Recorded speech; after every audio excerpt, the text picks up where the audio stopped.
नमः शिवाय साम्बाय नमो लोकहितार्थिने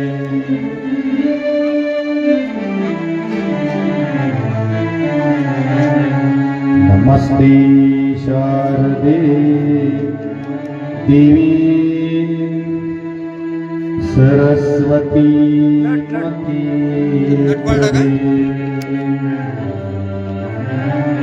वसतं मम जीवाग्री सर्वविद्या प्रदा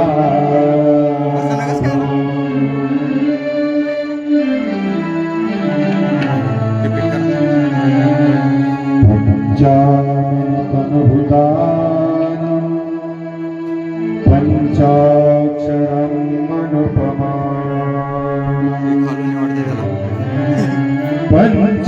पंचसूत्रक्रतो वन्दे पंचाचार्यान्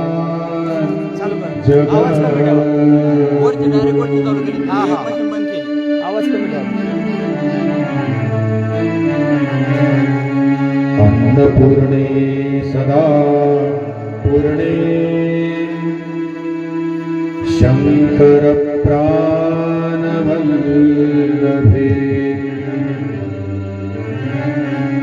ज्ञान वैराग्य सिद्ध्यर्थं भिक्षां देहि च पार्वती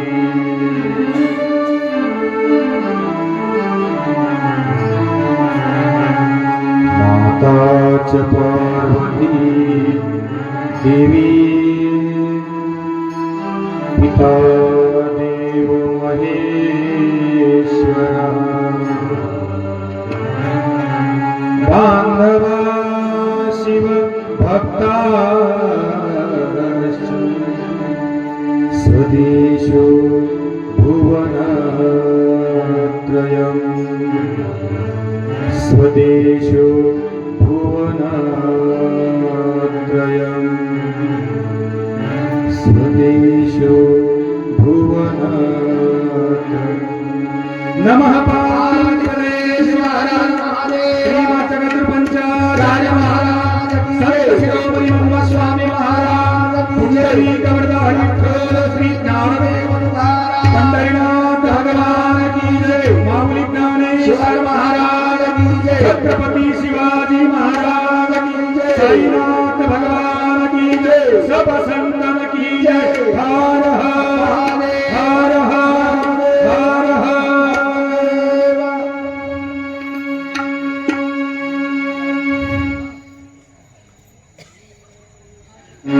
संत शिरोमणि स्वामी महाराज की जय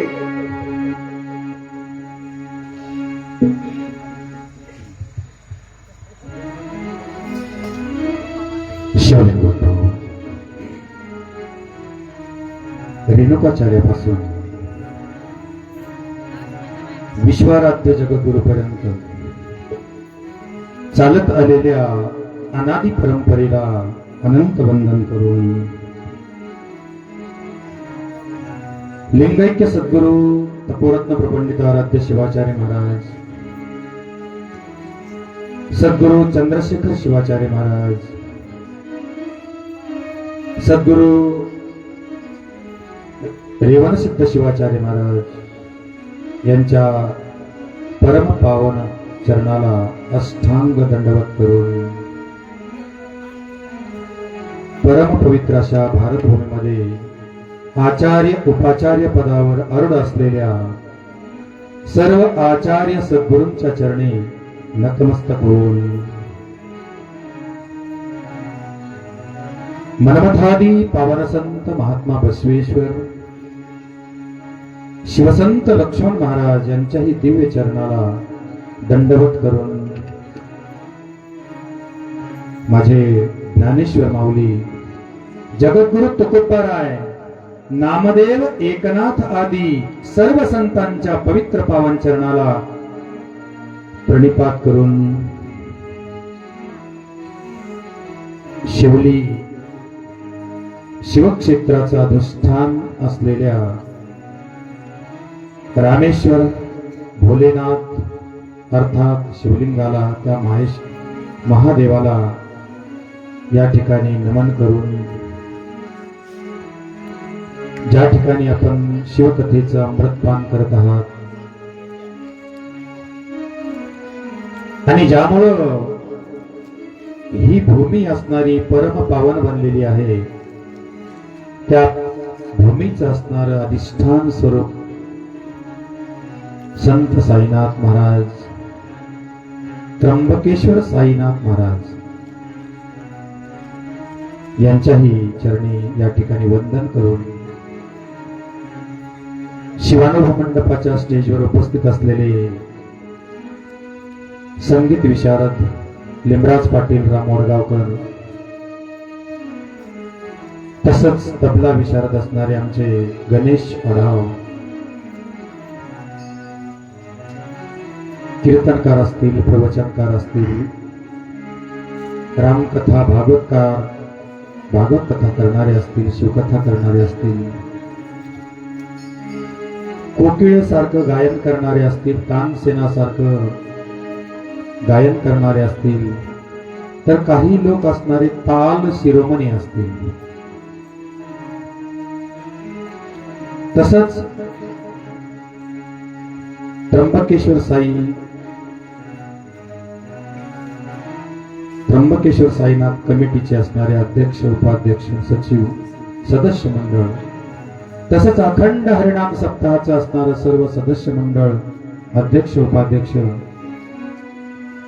पंचक्रोशीतून आलेली सर्व श्रावक मंडळी, भाविक मंडळी, तर ग्रामस्थ असलेले, शिवली निवासी असलेले माझे माता वर्ग, बांधव वर्ग, या सर्वांच्या हृदयामध्ये शक्तीला पुनश्च एकदा अभिवादन करून आजच्या या तृतीय पुष्प सेवेला आपण सुरुवात करूया. जय शिवा, जय शिवा,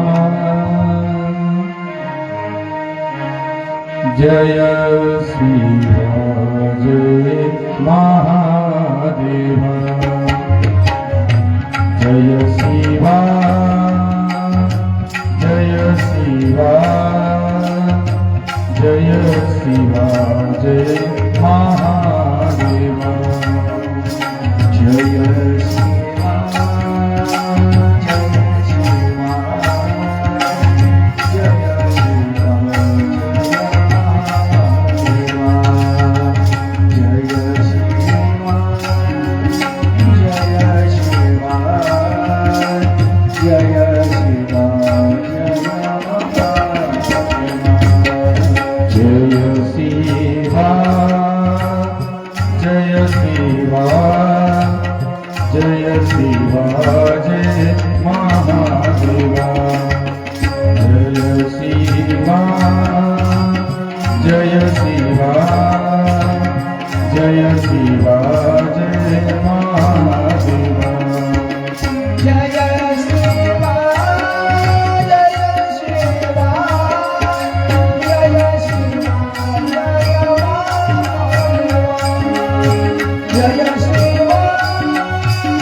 जय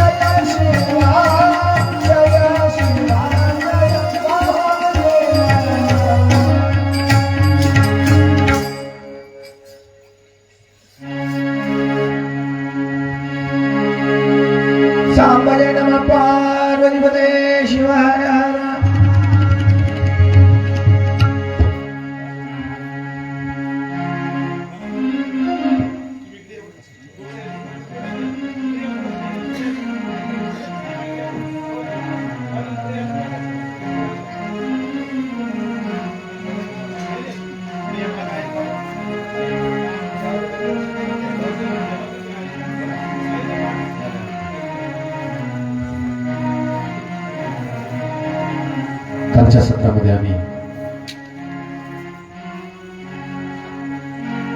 शिवमहापुराण ग्रंथाचा अर्थात शिवकथेचं रसपान करत असताना आमच्या ग्रंथकारानं शिवमहापुराणाचं रहस्य वदवलं आणि शिवमहापुराणाचं रहस्य वदवित असताना जे काही आमचे असणारे अज्ञान आहेत मार्गावरचे ते मात्र निर्मळतेनं करावेत. त्यानंतर कथा कुठं करावी, कशी करावी, कोणी करावी, का ऐकावी आणि कशी ऐकावी, आणि त्यानंतर जीवनामध्ये असणारं सार्थक करण्यासाठी कोण लागतो तर गुरु लागतो याची माहिती काल तुम्हाला मी सांगितली. अशा गुरुकडून आमच्या जीवनाचं असणारं सार्थक होणार असतं सज्जनो. आणि सार्थक करायचं असेल तर जीव आणि शिव, जीवात्मा शिवाकडे चाललेला आहे आणि भरकटत असलेल्या जीवात्म्याला सन्मार्ग दाखवून ध्येय असलेल्या शिवापर्यंत पोहोचवणं गुरुचं काम असतं. आणि म्हणून शिव म्हणजे काय आम्ही काल पाहिलं. सगुण साकार रूप आणि निर्गुण निराकार रूप. निर्गुण निराकार रूप जे काही आहे ते शिवलिंग आहे आणि सगुण साकार रूप जे काही आहे ते आम्हाला दिसणार जटाधारी जे पुरुषाच्या आकृतीचं असणारं शिव आहे, जो त्या शंकर म्हणतात, त्याला महेश्वर म्हणतात, कोणी महेश म्हणतात. आणि अशा असणाऱ्या शिवाची आराधना काल कोणी कोणी केली आणि कोणाकोणाला कसे पद मिळाले हेही तुम्हाला काल आम्ही निरूपण केलं. प्रत्येक ग्रंथाच्या पुराव्यामधून सांगितलं. सज्जनो, जेवढे धर्म आहेत, जातीमध्ये जाती आहेत, त्या सर्वांचं असणारं मूळ शिव आहे. सर्व जाती धर्माचं असणारं मूळ हे शिव मानलं गेलेलं आहे. जसं आमच्या मुस्लिम संप्रदायामध्ये म्हणलं तर मुस्लिम संप्रदायामध्ये अल्लाह, इलाह, हैलल्लाह जे काही म्हटलं जातं तर तो अल्लाह म्हणजे भगवान शिव. अल्लाह म्हणजे भगवान शिव. आणि मुस्लिम धर्म संप्रदायामध्ये 99 मण्याची माळ असते. आपल्या धर्म संप्रदायामध्ये 108 मण्याची माळ असते.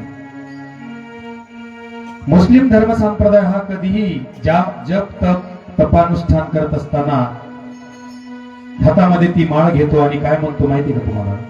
बिस्मिल्लाहिर रहिमानिर रहिमी. आणि त्या ठिकाणी असणार तो देवार्पित असणारी भक्ती करतो. रहीम म्हणजे विष्णू परमात्मा आणि अल्लाह म्हणजे शिव. तसंच माझ्या जैन धर्मामध्ये सुद्धा आदिनाथ भगवान जो काही आहे तो शिवाचा अवतार आहे, तर महावीर असणारे माझे विष्णूचा अवतार आहे. बौद्ध संप्रदायामध्ये माझ्या गौतम बुद्धांनी बौद्धेश्वर लिंगाची आराधना केली. महाराज बुद्धांनी बौद्धेश्वर लिंगाची आराधना केली लोकांद्वारे. माझ्याकडे पुरावा आहे. प्रत्येक विष्णूच्या अवताराला शिवाची आराधना करावी लागली. आमच्या वैष्णव संप्रदायामध्ये निवृत्ती ज्ञानदेव सोपान मुक्ताबाई, त्यामध्ये निवृत्ती जो काही अवतार आहे तो मूळ म्हणजे भगवान शिव. आणि अशा पद्धतीनं धर्मामधून चालत असलेल्या परंपरेमध्ये जे मूलत आहे ते मी तुम्हाला सांगितलं. लिंगमध्ये जगत सर्वम किंवा लिंगमय जगत आहात. पण हे असं हे जे काही लिंग आहे, जोपर्यंत गुरु करत नाही तोपर्यंत समजत नाही महाराज. जोपर्यंत गुरु करत नाही. कारण का तुम्ही आज उदाहरण आहे, माझ्या पांडुरंगासमोर गेले, माझा असणारा हा भक्त अतिशय असणारा दुर्दम्य परिस्थितीमध्ये आहे.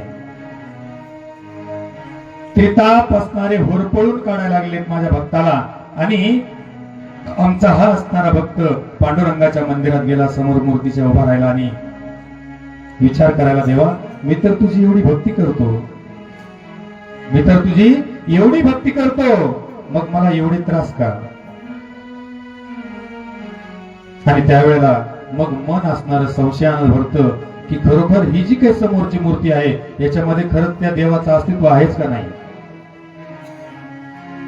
काय होतं संशय, या देवाचं अस्तित्व त्याच्यामध्ये आहेच का नाही. असत्वापादक आवरण, अस्तित्व आहे की नाही हे न कळणे त्याला असत्वापादक आवरण म्हणतात. आणि जर असतं त्याच्यात अस्तित्व तर आपल्याला भेटलं असतं, आपल्याला बोलला असता, आपल्याला आशीर्वाद दिला असता आणि आपल्या मागचे हे संकट दूर केले असते, म्हणजे त्याचं भान आम्हाला झालं असतं. दुसरं असणारा भान अभानापादक आवरण, म्हणजे त्याच्यात भान आहे आणि ते भान आपल्याला झालं असतं की खरोखरच या मूर्तीमध्ये देवत्व आहे. हे दोन असणारे आवरण माणसाला त्रास देतात महाराज. आणि तिसरं असणारं आवरण, माझ्या कृष्णाला सुदामा भेटला, कडकडून मिठी मारली, पण कडकडून मिठी मारल्यावर सुद्धा माझ्या कृष्णाने सांगितलं, सुदामा चल माझ्या नगरीमध्ये. त्यावेळेस सांगितलं नको, बस याच ठिकाणी बस झालं, इथूनच मी माघारी जातो कृष्णा, नको तुझ्या नगरीमध्ये मला. त्यावेळेस कृष्णाने सांगितलं, का रे एवढा तू माझा परम मित्र आहेस, लहानपणीचा सवंगडी आहेस आणि माझ्या नगरीमध्ये इथपर्यंत आलास आणि महालात येत नाहीस, तू काय येत नाहीस. त्याने सांगितलं, कृष्णा माझं आणि तुझं जाऊ दे रे बाबा, मी आणि तू मित्र आहोत, खालीवरी बोलू, एकमेकांना भेटू, गळा भेट करू, पण तुझ्या नगरीमध्ये यायचं म्हणजे तुझ्या 3 बायका आहेत, मी दरिद्री ब्राह्मण, आणि मग मी तिथं आल्याच्या नंतर त्यांना आनंद होईल की नाही, ते माझा तिरस्कार करतील, त्यांना दुःख होईल. याला आनंदापादक आवरण म्हणायचं. याला तिथं मला आनंद मिळेल की नाही ह्या असणारा भ्रम. तिसरा म्हणजे सुदामानं तिथपर्यंत देवापर्यंत जाऊनही अज्ञानानं सोडलं नाही महाराज. अज्ञानाचा भाग असणारा वृत्ती प्रभाकर नावाचा अध्यात्माची चौथी पायरी शेवटची, त्याच्यामध्ये दिलेले भाग येते असत्वापादक, अभानापादक आणि आनंदापादक. जिथं आनंद मिळूनही आनंद न प्राप्त करणे किंवा त्याच्यामध्ये रतमग्न न होणे आणि तिथून विनमुख माघारी निघणे, ही जीवाची अवस्था आहे महाराज. देव जरी दिसला त्याला तरी तो तिथपर्यंत जाऊ देत नाही. याचं कारण एकच आहे, गुरुनं त्याला ज्ञान दिलं नाही आणि परिपूर्णतेचं ज्ञान त्याला मिळालं नाही. जोपर्यंत आमच्या नामदेवाला परिपूर्ण ज्ञान मिळालं नाही तोपर्यंत कुत्र कळलं नाही कोण आहे ते. आणि ज्यावेळेस विसोबा खेचर नावाचे गुरु केले त्यावेळेस त्या कुत्र्याच्या पाठीमाग तुपाची वाटी घेऊन लागला माझा नामा. देवाचं देवत्व कळण्यासाठी आणि संताची जरूरत आहे महाराज. देवाचं देवत्व कळण्यासाठी गुरुची आवश्यकता आहे आणि तो सुद्धा संत त्या पद्धतीचा पाहिजे. नुसतं गुरु करणारे गुरु नसावेत तर सद्गुरु असावेत. तर ज्यांच्यामध्ये सद्भाव आहे, सद्भाव आहे, ज्या ठिकाणी त्यागी वृत्ती आहे, स्वतःच्या जीवासाठी त्याग आणि बाकी इतर जनासाठी परोपकार ज्यांच्या मनामध्ये आहे, ज्यांनी स्तुतीला विष मानलेलं आहे आणि अपमानाला अमृत मानलेलं आहे, त्याला संत म्हणावं. आणि असा असणारा हा संत आज जगामध्ये पाहिजे महाराज. संत या जगाला हवा,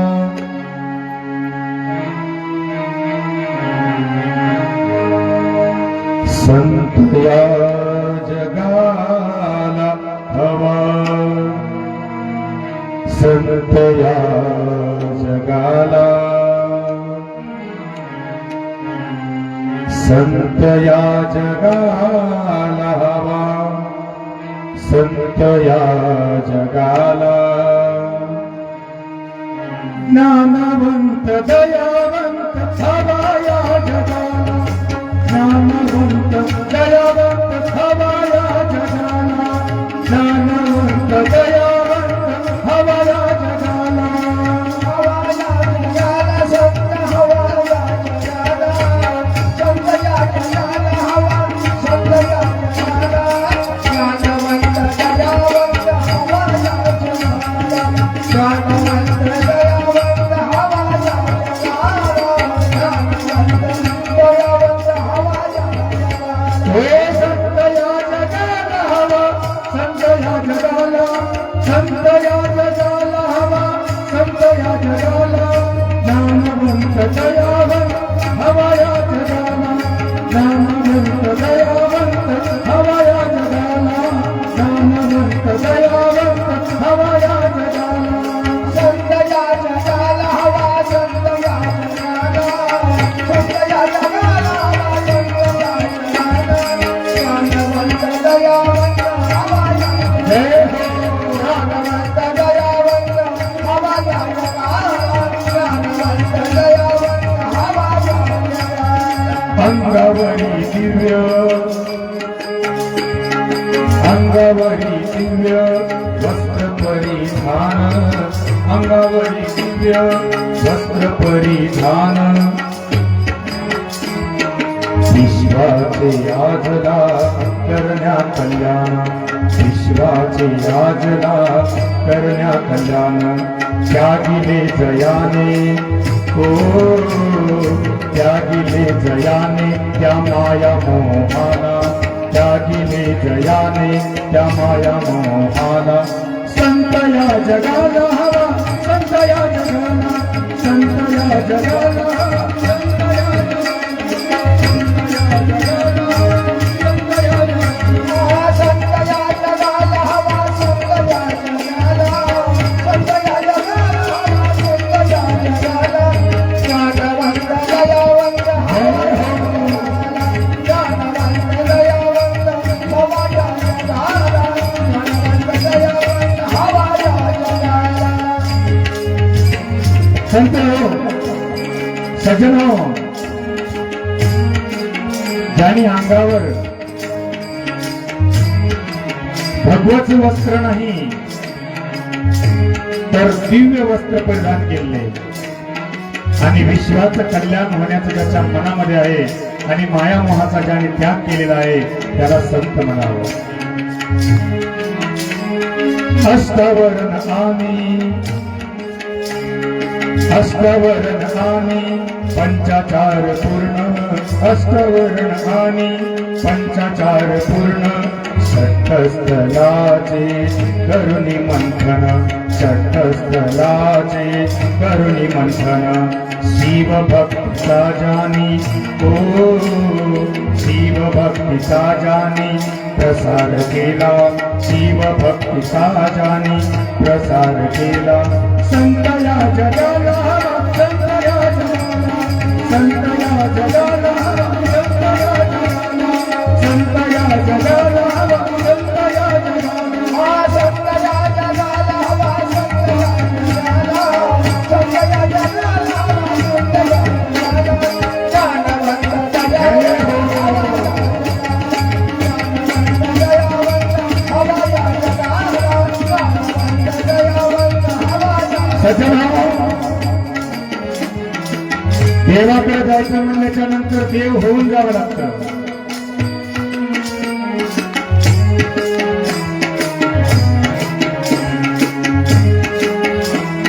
देवाकडे जायचं तर देव होऊन जावं लागतं, त्यासारखं माणसाला व्हावं लागतं.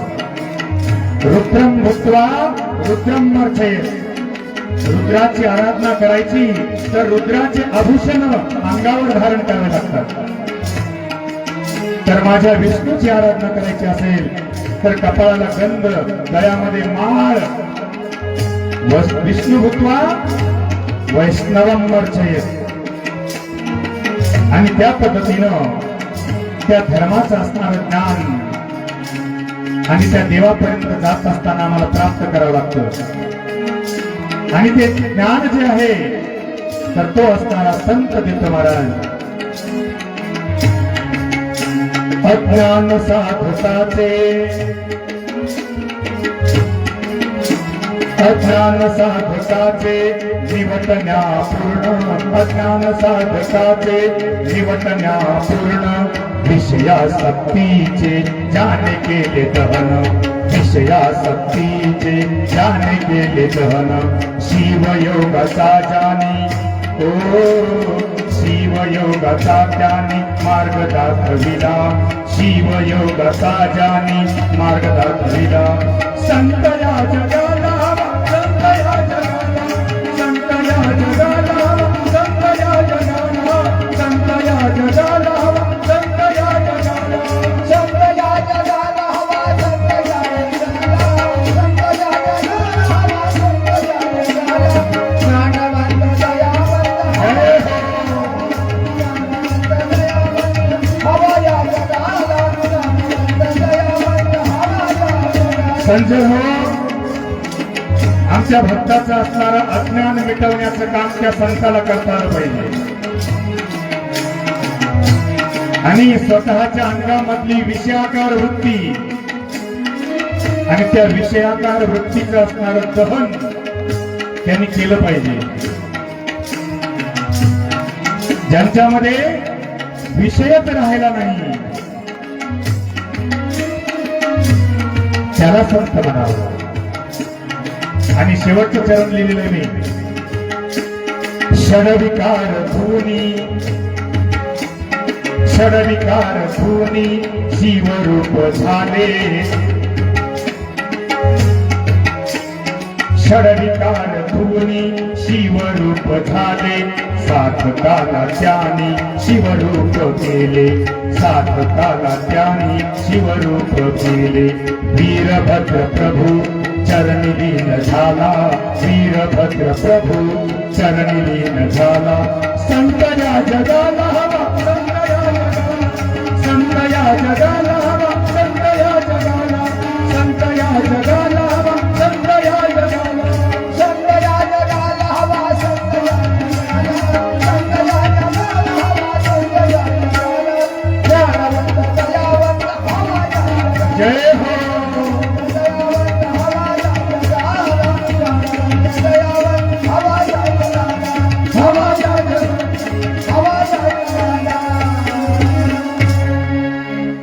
सांगितलं महाराज शेवटच्या चरणामध्ये.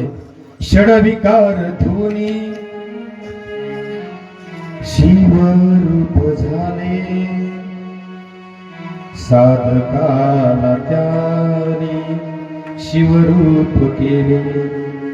सज्जनो, संताकडे जायचं म्हणल्याच्या नंतर आपणा सारिखे करीती तात्काळ नाही काळ वेळ तयार होती.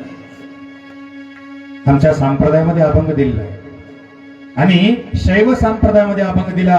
आपण तरुणी तारी तुझी याते. आपण स्वतः तरुण जातात आणि दुसऱ्याला सुद्धा तारण्याचं ज्यांच्यामध्ये सामर्थ्य आहे अशांना संत म्हणावं. आणि अशा संताची असणारी आवश्यकता आणि प्रत्येक जीवाला आहे महाराज, प्रत्येक पामराला आहे, प्रत्येक अधमाला आहे, तर प्रत्येक जिज्ञासू आणि मुमुक्षुला आहे महाराज. आणि अशा असणाऱ्या संताची गुरुची ज्यावेळेस भेट होईल त्यावेळेस आम्हाला शिव म्हणजे काय कळेल किंवा लिंग म्हणजे काय कळेल. कारण का कोटी पुण्याचे पर्वत म्हणून झालो शिवभक्त. कोट्यावधी जन्माचं पुण्य आणावं लागतं त्यावेळेस शिवभक्ती उत्पन्न होते आणि तो मनुष्य शिवभक्त बनतो महाराज. सोपी गोष्ट नाही. आणि म्हणून या लिंगाचं चारित्र्य सांगत असताना वैगच्छत्येत्रेवा जगदीत चराचरम पुनः पुनः समुत्पत्ती तम लिंगम ब्रह्म शाश्वतम. आणि शिवाचं महात्म्य सांगत असताना त्यांनी सांगितलं ओंकार बोधितम तत्वम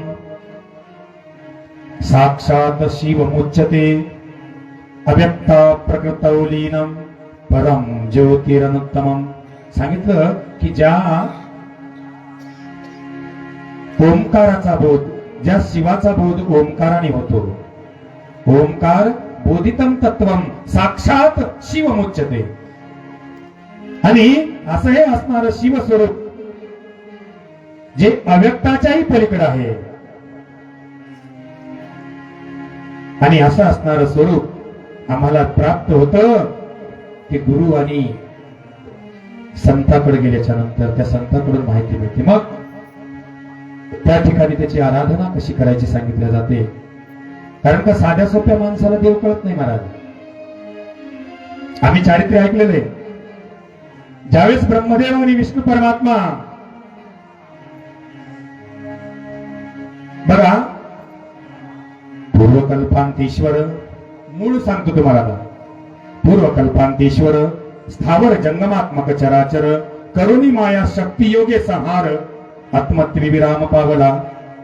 जो भगवान शिव आहे, सर्व ब्रह्मांडाचं असणारं माया प्रलय करून सगळं जग नष्ट करून टाकलं आणि स्वतःच्या आत्मत्वामध्ये रममान झाले. आणि मग अचानक त्यांना एक कल्पना सुचली. काय सुचली? स्फुरण पूर्वकल्पांतीश्वर स्थावर जंगमात्मक चराचर करुणिमाया शक्ती संहार आत्मत्विराम पावला. तै प्रलय निधीतून पुन्हा करावी सृष्टी उत्पन्न, ऐशी बुद्धी तया लागून उत्पन्न झाली ती दवा.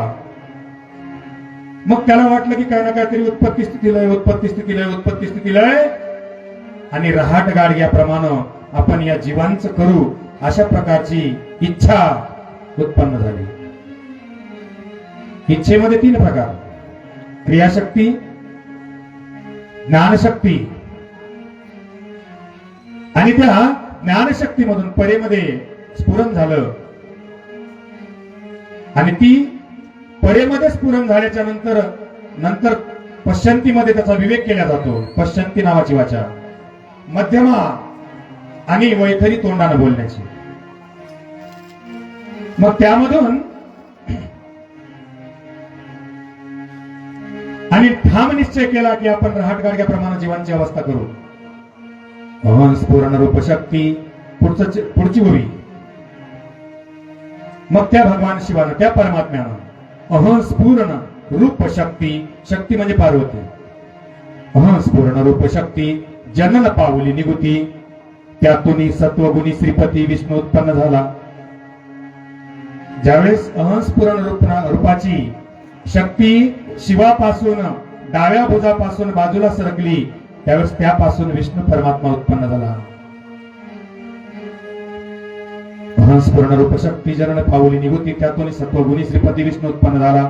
तो वैकुंठ भूषण शेषयनी निद्रिस्त असताना भीतुनी कमल उद्भवली फुलुनी, त्यातून ब्रह्मा निपजला.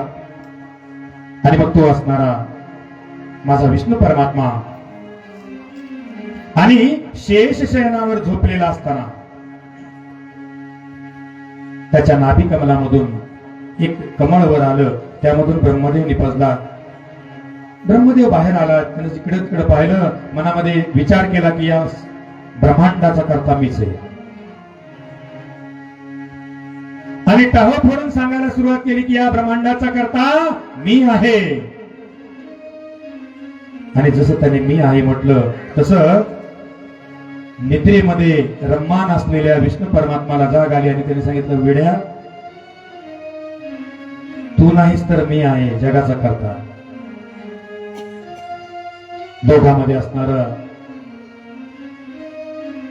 संवाद होण्याच्या ऐवजी विवाद झाला आणि विवादानं वादाचं तोंड घेतलं. आणि वाद झाल्याच्या नंतर तिथं युद्धाला उठले महाराज. आणि ज्यावेळेस युद्धाला उठले त्यावेळेस भगवान शिवानं विचार केला की यांना दोघांनाही अहंकार झाला. आणि अहंकार झाला म्हणून दोघही समोर एकमेकांना झुंजत असताना दोघांच्या मध्ये आवाज आला, थांबा. आणि थांबा म्हणून एक अग्नीचा लोट एक खांब असल्याप्रमाणे उंचच्या उंच असणारा निर्माण झाला. दोघांनी जवळ आले आणि दोघांनी जवळ येऊन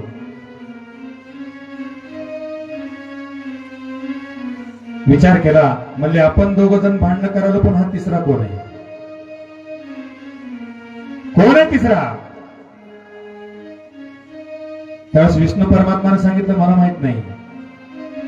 विष्णू परमात्माने विचारलं का रे ब्रह्मया कोण आहे हा? त्याने सांगितलं मलाही माहित नाही, मीही अनभिज्ञ आहे.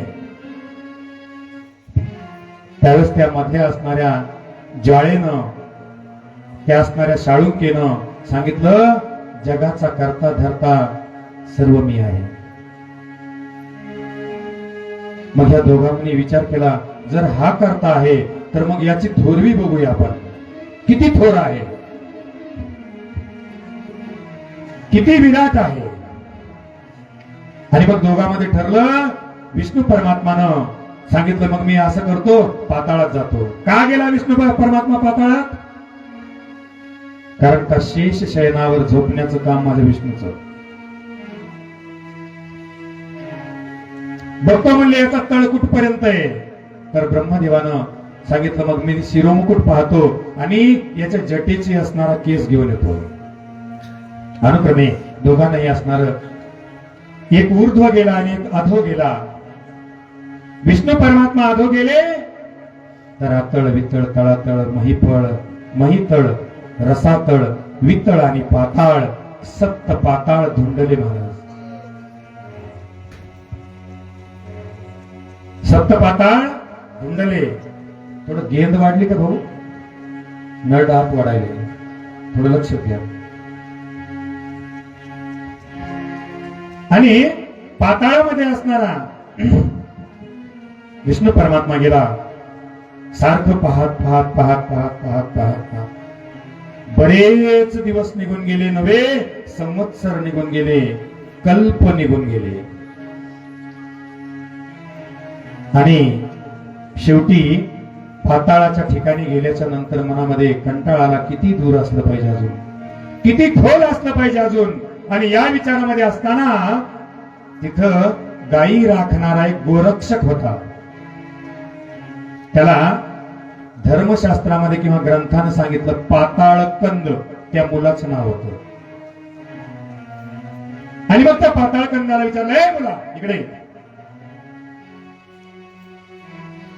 आता तो मुलगा साधा होता का? जसं आम्हाला भोजराजाचं अवंतिका नगरी जे आहे त्या भोजराजाचं आणि चारित्र्य सांगितलं जात होतं की तिथले पोपट सुद्धा ज्ञानी होते, पशु पक्षी सुद्धा, स्त्रिया सुद्धा सगळे ज्ञानी होते त्या नगरीतले. तसं हा कमी असेल का? नाही. तर त्या ठिकाणी आमच्या पाताळ कंदानं जवळ आला आणि सांगितलं काय महाराज काय म्हणताय?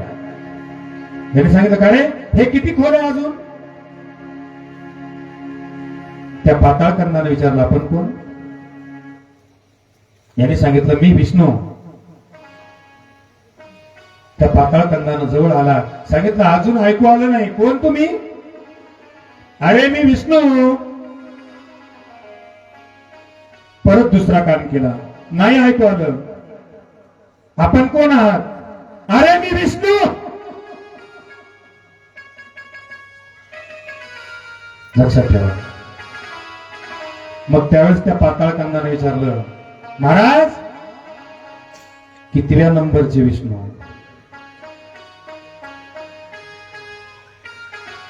कितव्या नंबरचे विष्णू म्हटल्याबरोबर सगळा जो अहंकार आहे मी म्हणण्याचा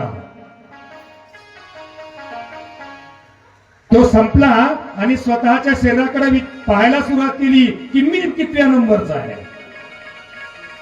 त्याने सांगितलं असं का विचारतोस? यांनी सांगितलं नाही महाराज तुम्ही कितव्या नंबरचे असं आम्ही तुम्हाला विचारलं, पण त्याचं प्रयोजन काय, कारण काय? यांनी सांगितलं तुमच्यासारखे अनंत विष्णू तळ पाहायला गेलेत पुढं, अजून वापस नाही आले. त्याच्यामुळे विचारलं तुम्ही कितव्या नंबरचे. आणि जसं असणारं विष्णूला त्या पाताळ कंदानं तसं म्हटलं, त्याच वेळेस डोळ्यातून अश्रुधारा आल्या महाराज.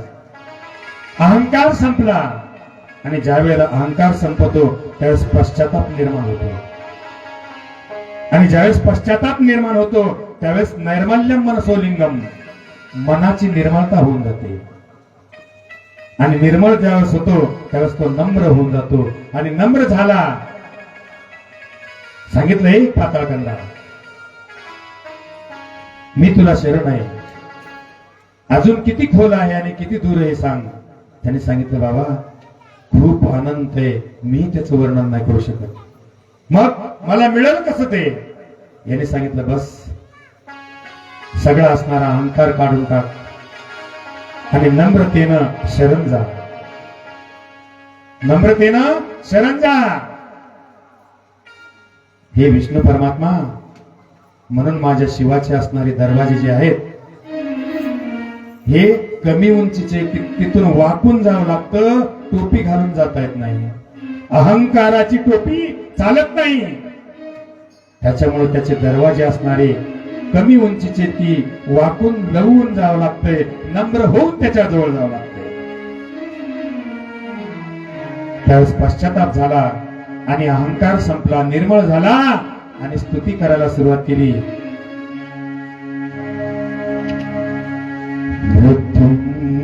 मृत्युंजय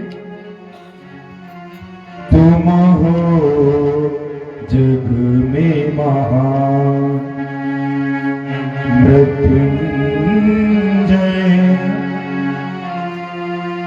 तुम हो जग में महान मृत्युंजय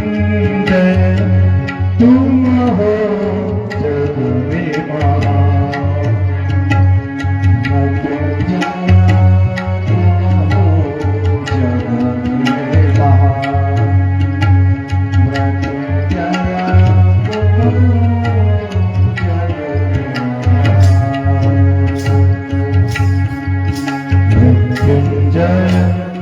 तुम हो जग में महान मृत्युंजय तुम हो जग में महान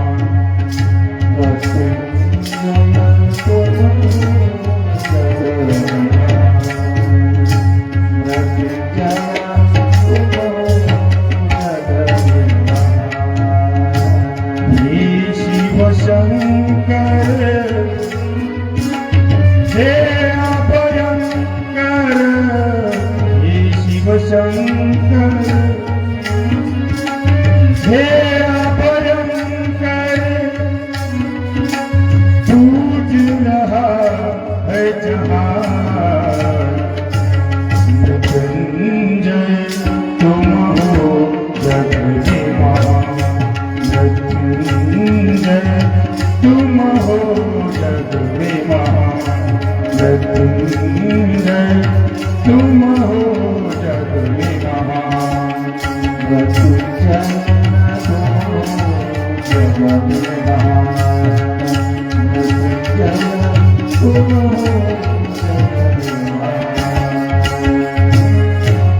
जटाओं में बैठी गंगा तुम्हारे माथे पे चंदा सजाया जटाओं में बैठी गंगा तुम्हारे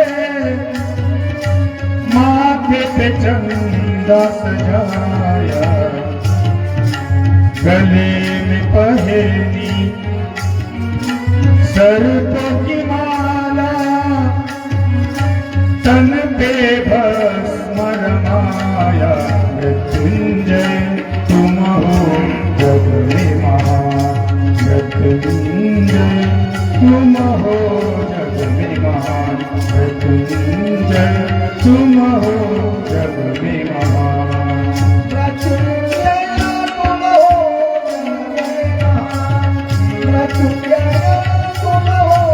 जग में महान मृत्युंजय वीरभद्र है शरण में आया चरण में अपनी बिठा दो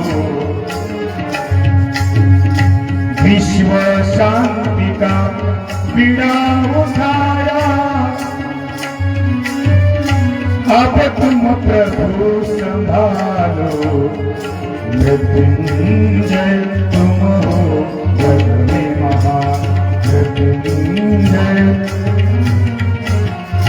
तुम हो जग में महान, मृत्युंजय तुम हो जग में महान, मृत्युंजय तुम हो जग में महान,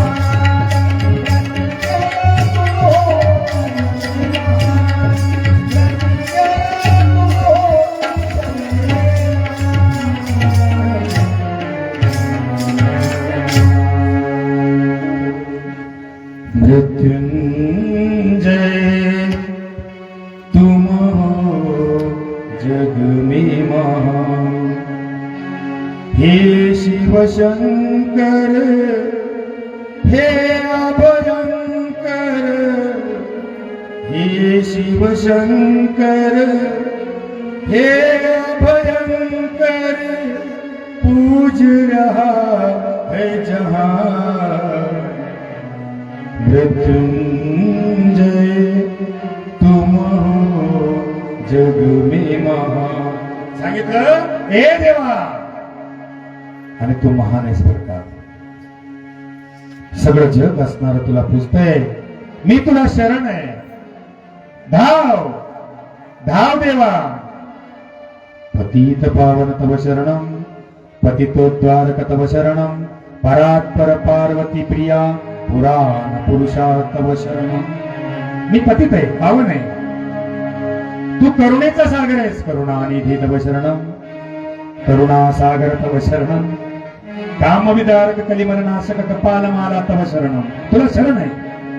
आणि ज्यावेळेला डोळे झाकले, हात जोडले, डोळ्यातून अश्रुधारा वाहिल्या, मन साफ पवित्र झाला, अंकार संपला.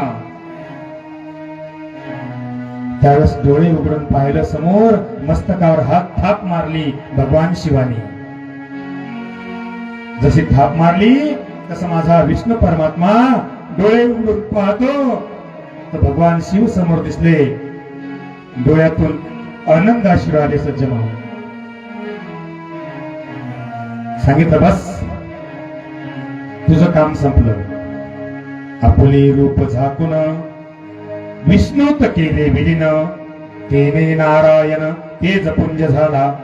आपलं रूप काढलं आणि त्याच्यामध्ये टाकलं आणि सांगितलं, ए विष्णू, हे परमात्मा, हे चक्र सुदर्शन दिले मी तुझं लागून, आदरे करी ग्रहण दिव्य आयुध हे. तया दोघा दैत्यावरी याची तू प्रेरणा करी, शमतील संकटे सारी सर्वस्वी मुक्त होशील. विष्णू परमात्माला पुन्हा वरदान काय दिले? सूर असुर गंधर्व नाग राक्षस यक्ष सर्व तुझ्या ठाई ठेवून भाव नित्य पूजन करतील.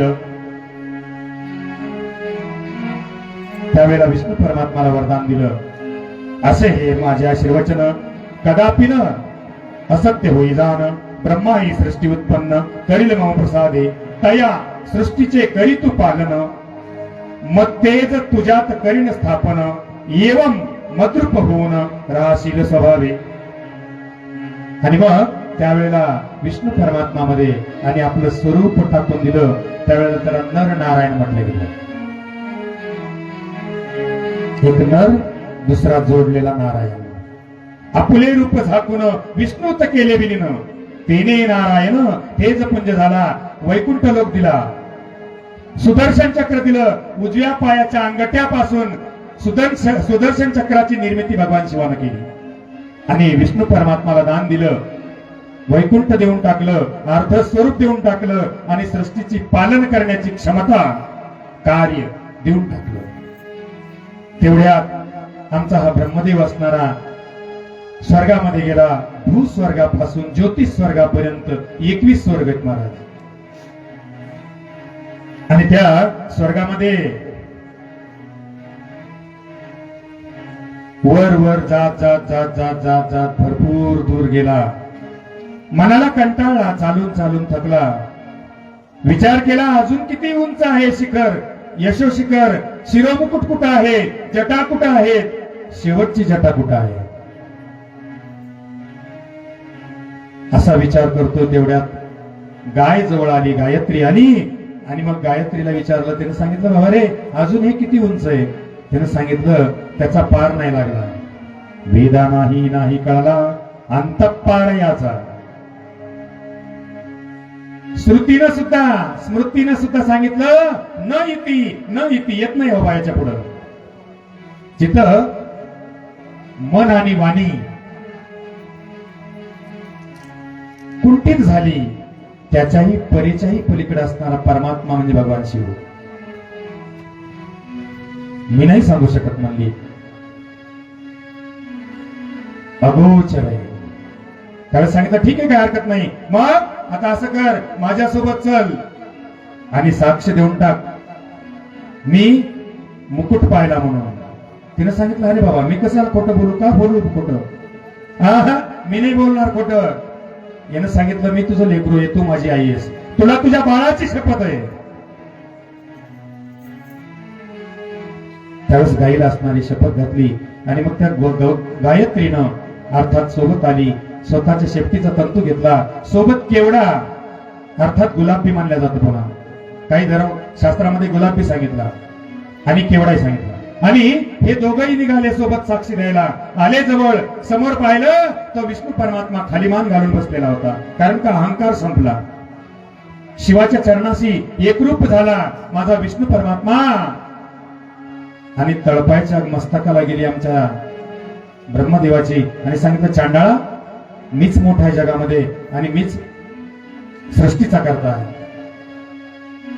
अद्वा तद्वा बोलायला सुरुवात केली. त्यावेळेला माझ्या ब्रह्मदेवाला 5 मुख होते महाराज. किती? 5 मुख होते. आणि असा 5 मुखाचा ब्रह्मदेव असताना एक असणार मुख त्याचं टिंगल निंदा मत्सर करत होतं, शिव्याशाप देत होतं, गलिच्छ बोलत होतं, वाईट बोलत होतं.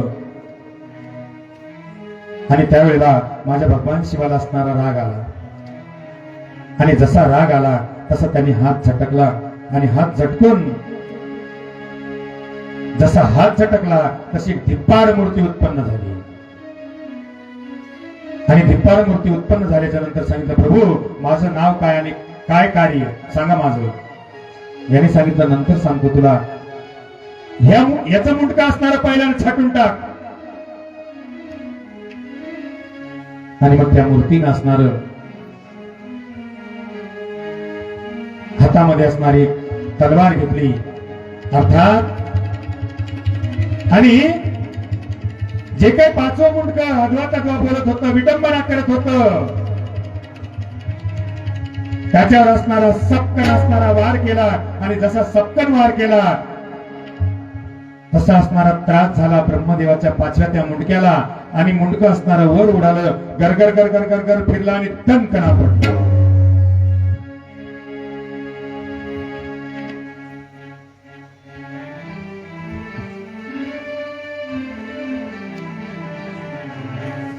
महादेव शिव की, महादेव शिव की, है दोनों संतान.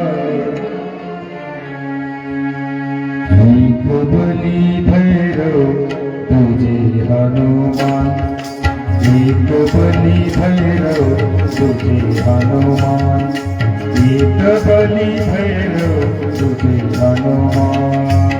महादेव शिव के पूर्ण संतान, महादेव शिव के पूर्ण संतान. एक बली भैरव एक बली भैरव. एक तन सिंदूरी है एक रूप काला, दुनिया में दोनों का है भोला बाबा.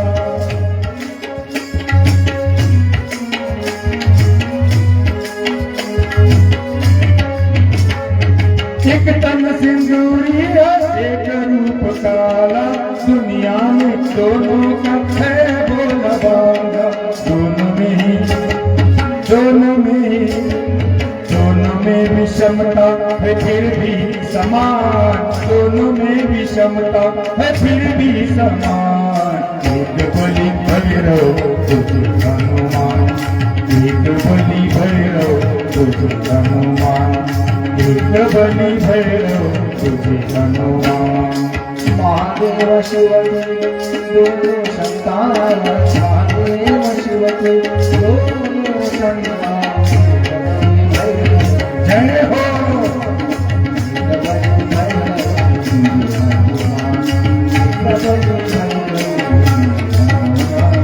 दुष्टों को चुन चुन के हनुमान छाटा,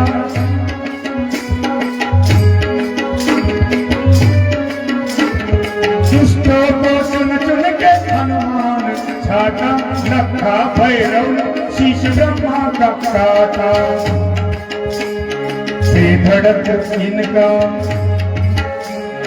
बेधड़क इनका तू कर ले गुणगान, बेधड़क तू इनका कर ले गुणगान। एक बलि भैरव तुझे हनुमान, एक बलि भैरव तुझे हनुमान, एक बलि भैरव तुझे हनुमान। महादेव शिवती, महादेव शिवती, महादेव शिवती, महादेव शिवती है दोनों संतान। एक बलि भैरव तुझे हनुमान, एक बलि भैरव तुझे हनुमान, एक बलि भैरव तुझे हनुमान। महादेव शिवते दोनों संतान, महादेव शिवते दोनों संतान। एक बलि भैरव जय हो एक बलि भैरव तुझे हनुमान, एक बलि भैरव तुझे हनुमान। दुष्टों को चुन चुन के हनुमान छाटा, लखा भैरव ने शीश ब्रह्मा का काटा। बेधड़क तू इनका कर ले गुणगान, बेधड़क तू इनका कर ले गुणगान। एक बलि भैरव तुझे हनुमान, महादेव शिव की है दोनों संतान। महादेव शिव की है दोनों संतान। एक बलि भैरव तुझे हनुमान। सांगितलं आम्हाला भैरवचा अवतार का झाला? आमच्या ब्रह्मदेवाचं असणारं पाचवं मुख असणारं जे गर्दा करत होत, टिंगल करत होत, शाप शिव्या देत होत, निंदा करत होत, त्याला मुंडक्यापासून छाटलं आणि टनटन जमिनीवर पाडलं. आणि जसं पडलं मुंडक खाली, तुम्हाला माहितीये का महाराज, दोन लेकरांना जर भांडण केले आणि एकाला जर बडिलं तर दुसरं गुपचूप असतो होणार. घरातच बघा, तसं एक मुंडक छाटलं, दुसऱ्या मुंडक्या चार मुंडक्यांनी स्तुती करायला सुरुवात केली. अपराध सहस्त्राणी क्रियन्ते अहर्निशम्मया, पाहि मां पराधप्या पिता पुत्र मिव प्रियम. तू पिता आणि मी पुत्र आहे, या पद्धतीने तुम्हाला क्षमा कर. अपराध सहस्त्र झालेले आहेत माझ्याकडून. आणि जसं ब्रह्मदेवाने असणारं शरणागती मागितली, तसं शंकरानं सांगितलं, चांडाळा दुष्टा, ब्रह्मांडामध्ये तुझी कुठंच पूजा होणार नाही, जा, शाप देतो तुला.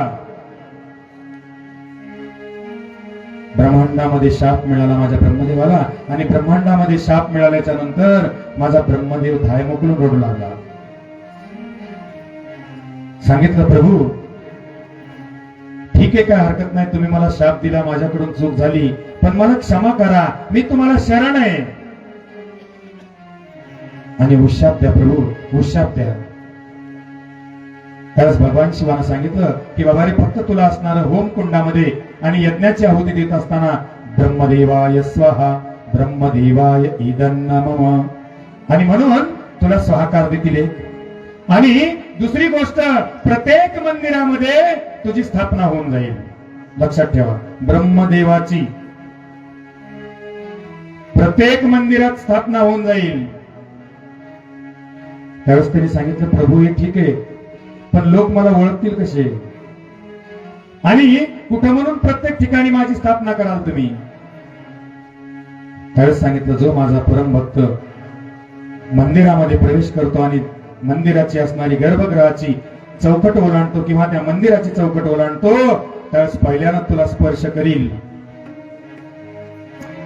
अगमार्थ तु देवानां गमनार्थ तो राक्षसाम कुर्वीरम घंटा नित्यम शयर उपद्रव नाशनम. आणि म्हणून सांगितलं, तू घंटा रूपामध्ये प्रत्येक मंदिरात राहशील. हर हर महादेव हर हर. महादेव. आणि मग त्यावेळेला ब्रह्मदेवाला असणार वरदान देऊन टाकलं, सज्जन हो, फक्त भारतामध्ये एकच मंदिर आहे ब्रह्मदेवाचं, जिथं राशी आणि गोपीच्या मालिकेची शूटिंग झाली. महाराजाला कसं काय माहिती? तुम्ही जे जे काही पाहता का ते सगळंच मला माहिती आहे. तुम्ही जे जे काही टीव्हीवर मालिका पाहताय त्या सगळ्याच माहिती आहे. सज्जनो, गोपी आणि राशी ची जी मालिका होती माग, तिची शूटिंग त्या पुष्कर मध्ये झाली, पुष्कर मध्ये. आणि त्या पुष्कर मध्ये असणारं ब्रह्मदेवाचं मंदिर आहे, एकच फक्त भारतामध्ये. आणि बाकी मग त्याला ब्रह्मदेवाला वरदान देऊन टाकलं की प्रत्येक मंदिरामध्ये तुला घंटा रूपानं थांबावं लागेल. आणि मग त्या घंटीची सुद्धा आम्ही पूजा करून देवाला समर्पित करतो. हे काय काम करतं? आगमार्थ तू देवाला बोलवतं आणि गमनार्थ तू राक्षसाम, जे काही राक्षसी प्रवृत्तीचं संकट आहे त्याला बाहेर घालवतं. आणि उपद्रव जो आहे त्या मंदिराच्या बाहेर टाकून देण्याचं काम घंटा करते. आणि म्हणून घंटा वाजवल्या जाते एक वेळा, टणकन वाजवावी घंटा. आणि तिचा जो ध्वनी आहे तो ध्वनी आपल्या कानामधून हृदयामध्ये स्थित करावा शांत चित्तानं, त्याला घंटी वाजवणं म्हणतात. आणि नुसतंच आम्ही मात्र त्या मंदिरामध्ये जातो आणि जोरजोरात आळडतो, तसं नाही केलं पाहिजे महाराज. नामस्मरण करावं तर मनातून करावं महाराज. कसं करावं नामस्मरण? शिवलीतल्या लोकांना माहिती का? शिवलीतल्या लोकांना माहिती का नामस्मरण? पावल्या खेळत का कधी? हा, ज्यांना इच्छा आहे त्यांनी पावल्या खेळायच्या. ज्ञानोबा ओ,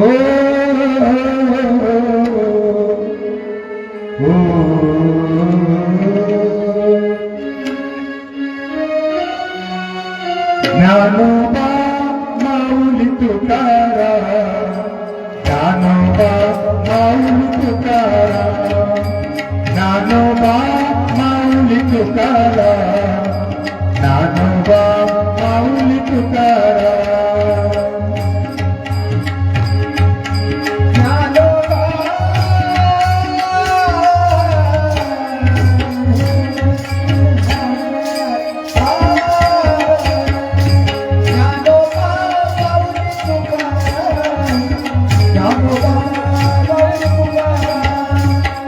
ज्ञानोबा माऊली तुकारा, ज्ञानोबा माऊली तुकारा, ज्ञानोबा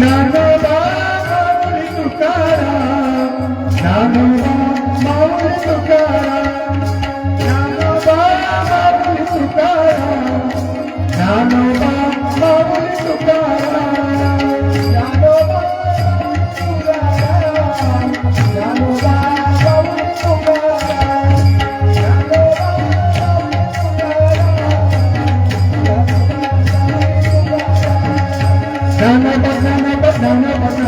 ज्ञानोबा ज्ञानोबा माऊली तुकारा,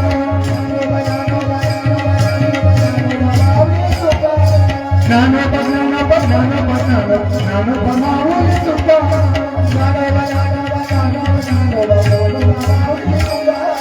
ज्ञानोबा माऊली तुकारा, ज्ञानोबा माऊली तुकारा, ज्ञानोबा माऊली तुकारा, ज्ञानोबा माऊली तुकारा.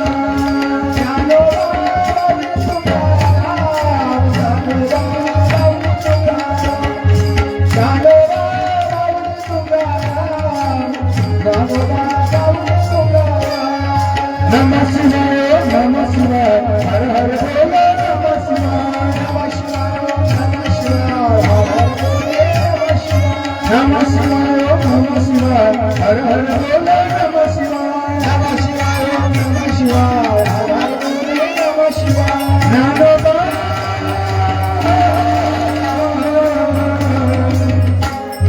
ज्ञानोबा माऊली तुकाराम ज्ञानोबा माऊली तुकाराम ज्ञानोबा माऊली तुकाराम ज्ञानोबा माऊली तुकाराम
आणि अशा पद्धतीनं त्या मंदिरामध्ये असणार जो माझा भक्त जातो तो परम पवित्र अशा अंतःकरणानं आतमध्ये जातो महाराज. आता बघा, ज्या काही माझ्या महिला मंडळ आणि भगिनी आहेत, मातृवर्ग सर्व, ह्या पाशुपत नावाचं व्रत करतात किंवा त्याला पशुपती त्या म्हणतात. मग आता ते व्रत जर करत आहेत तर मग कसं करावं व्रत? आम्हाला देवाच्या भेटीला जायचंय, लिंगाच्या भेटीला जायचंय, महादेवाच्या पूजेला जायचंय. मग कसं जायचंय? सकाळी त्या माऊलीनं सुस्नात व्हावं आणि सुस्नात होऊन डोक्यावरून पाणी घेऊन नाहणे त्याला सुस्नात म्हणावं. आणि सुस्नात झाल्याच्या नंतर आपले जे असणारे केस आहेत ते बांधू नयेत. इतर वेळेला सनातनी धर्मामध्ये केस कधीच मोकळे सोडल्या जात नसतात. इतर वेळी ज्या वेळेला आम्ही पूजेमध्ये संकल्पित असतो, सज्जन माता वर्ग माझ्या ज्या काही बहिणी बसलेल्या आहेत त्यांना सांगू इच्छितो मी, विडंबना नाही. ज्या वेळेला आम्ही संकल्पित होतो त्याच वेळेला फक्त केस मोकळे सोडण्याचा अधिकार माऊलीला आहे आमच्या. अन्यथा केस मोकळे सोडता येत नाही किंवा जी शिखा आहे, शेंडी आहे, ती मोकळी सोडता येत नाही. ज्या वेळेला तुम्ही संकल्पित आहात त्यावेळेला मात्र तिला सोडणं महत्वाचं आहे.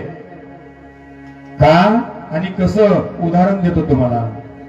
ज्या वेळेला आमच्या दुःशासनानं आमच्या द्रौपदीचे असणारे केस ओढले होते, त्यावेळेस त्या द्रौपदीनं असणारी शपथ खाल्ली होती की तुझ्या असणाऱ्या रक्तानं या केसाला माखेल त्याच वेळेस बांधील.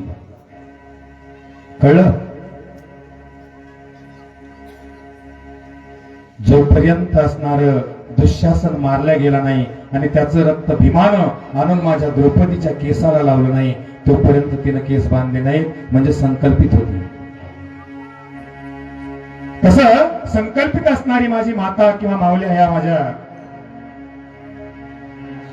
आणि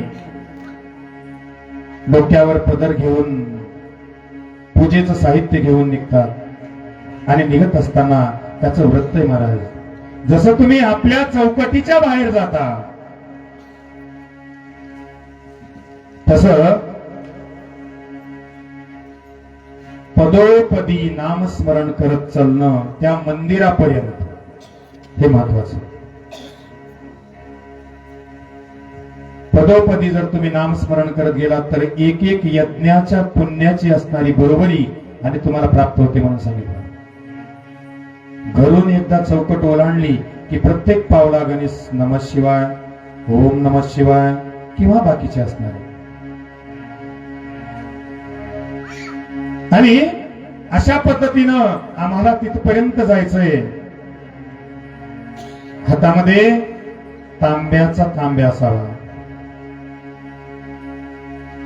आणि त्याच्यामध्ये तांब्यात पाणी घेऊन आमची माऊली असणारी मंदिरापर्यंत जाते. आणि मंदिरापर्यंत गेल्याच्या नंतर ज्यावेळेस मंदिराची चौकट ओलांडल्या जाते त्यावेळेस दुसरं व्रत आहे महाराज, पशुपतीचं असणार किंवा पाशुपत व्रताचं महात्म्यामधलं. मंदिराची चौकट ज्यावेळेस ओलांडल्या जाते त्यावेळेस मौनम सर्वार्थ साधनम, मौन असणारं व्रत धरल्या जातं.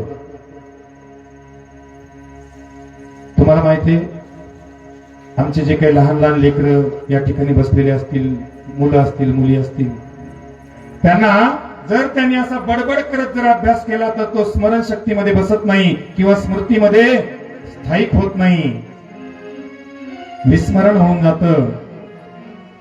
त्याला वाचिक जप म्हणावं. बडबड करत म्हणणे वाचिक जप. तोंड हालायला लागलेले पण तुम्हाला ऐकू येईना, त्याला उपांशु नावाचा जप म्हणावं.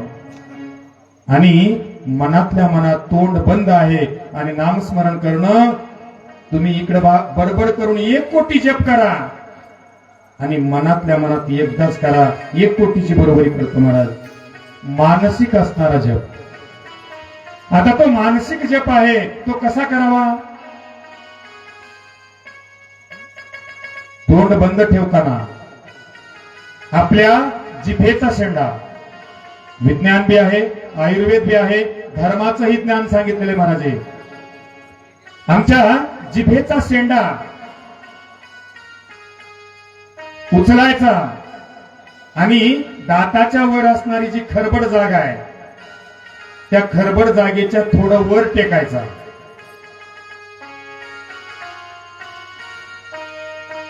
आणि मनोमन नामस्मरण करायचं, ध्यान ठेवून, एकाग्र मन करून. सज्जनो, याचा फायदा काय होतो माहिती आहे तुम्हाला? आमच्या ब्रह्मरंध्रामध्ये आणि हेप्टोग्लोबिन नावाचे असणारे क्षारीय तत्व आहे.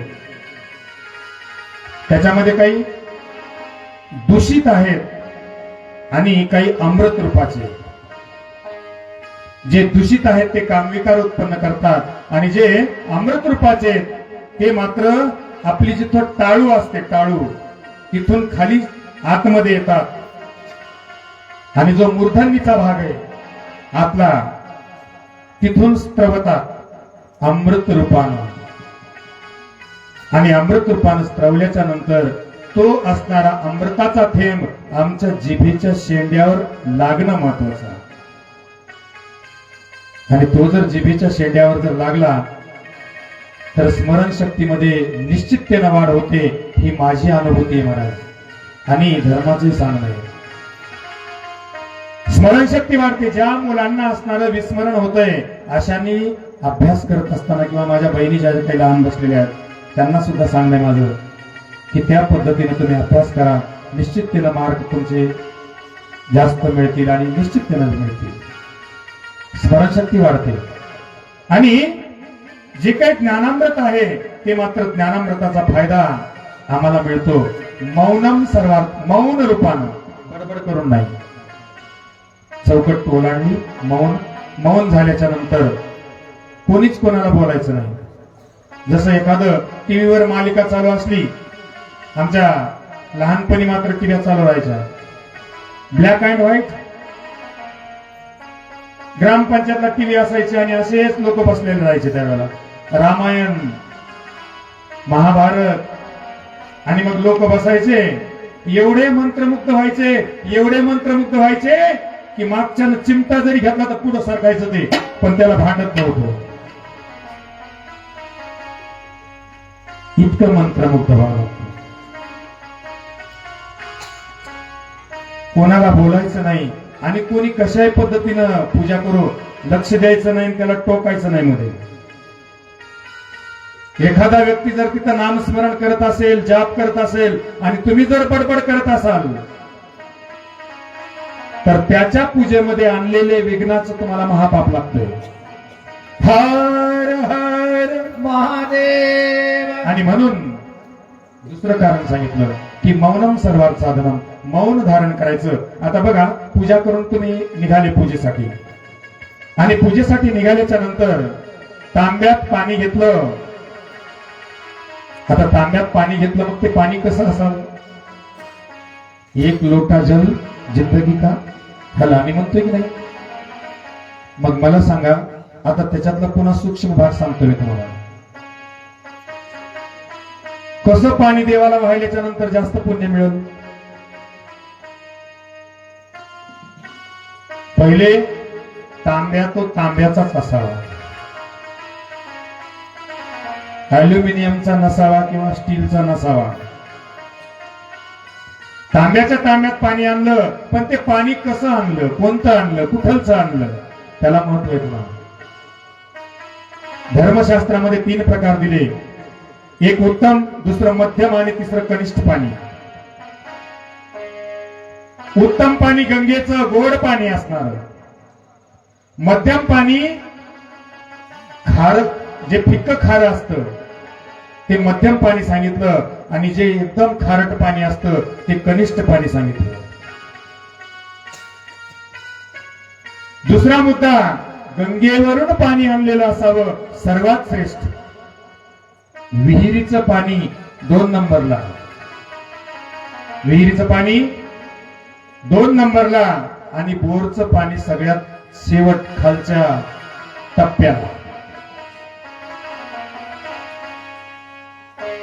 का? रेणुकाचार्यांनी अगस्त्य ऋषीला उपदेश करत असताना सिद्धांत शिखामणी नावाच्या ग्रंथामध्ये सांगितलं, जे काही आम्ही बोर किंवा हापसा असतो ना, त्या हापशाला जसं आम्ही हापसत असतो तसं त्या बुडाला असणारी एक चांबड्याची जीभ असते, जीभ चांबड्याची, आणि ती पाण्याला वर खेचते. आणि म्हणून रेणुकाचार्यांनी अगस्त्य ऋषीला उपदेश करताना सांगितलं, चांबड्यामधून पाणी आणि तेल घेऊ नये, ते अशुद्ध होतं. आणि म्हणून बोरचं पाणी कनिष्ठ.